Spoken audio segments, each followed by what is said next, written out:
అద్వితీయ వారి నిర్మించినటువంటి బ్రహ్మచారి సినిమా ప్రత్యేకంగా తెలంగాణ యాస, తెలంగాణ భాష, తెలంగాణ కళాకారులచే నిర్మించబడినటువంటి యొక్క చిత్రం సాధారణమైనటువంటి చాలా కష్టపడి శ్రమించినటువంటి కళాకారులతో నిర్మించబడినటువంటి సినిమా. ఆ యొక్క సినిమా యొక్క పూర్తి కాకముందే, విడుదల కాకముందే దాని స్టోరీ మరి దానికి ఉన్నటువంటి ప్రాముఖ్యతను గమనించి నంది అవార్డుకు ఎంపిక కావడం అనేది చాలా అభినందనీయం. మరి టీం అందరినీ కూడా నేను అభినందిస్తూ ఉన్నా. ఎందుకంటే విడుదల కాకముందే ఎంపిక కావడం అనేది చాలా గొప్ప విషయం. ఈరోజు పోటీతత్వంలో ఎంతో కష్టపడి వాళ్ళు కళాకారులు, నిర్మాతలు ఆర్థికంగా అన్నిటిని ఎదుర్కొని కూడా ఈరోజు నంది అవార్డుకి ఎంపిక అయ్యే విధంగా స్టోరీని తయారు చేయడం, షూటింగ్ కూడా అంత గొప్పగా చేయడం అనేది చాలా గర్వించదగ్గ విషయం.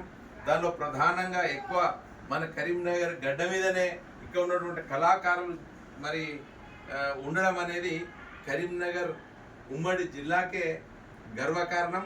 కాబట్టి ఈ చిత్రాన్ని అందరూ కూడా చూసి ఆనందించి, ఎందుకంటే ఈ తరం వివాహాలు లేట్ చేసుకోవాలి, మరి ఏదో సంపాదనే ముఖ్యమైనటువంటి ఈ వ్యవస్థలో మరి కంప్యూటర్ యుగంలో యువతను చైతన్యం చేసే విధంగా మానవ జీవితము, మానవ బ్రతుకు చాలా విలువైనది కాబట్టి సరి అయిన సమయమునకే వివాహం చేసుకొని వారి కుటుంబ వ్యవస్థను నిర్మాణం చేసుకోవాలనేటువంటి ఒక మంచి ఉద్దేశంతో ఈ సినిమాను తీయడం అనేది చాలా సంతోషం. ఎందుకంటే నేటి యువత జీవితం అనేది చాలా ముఖ్యమైనది.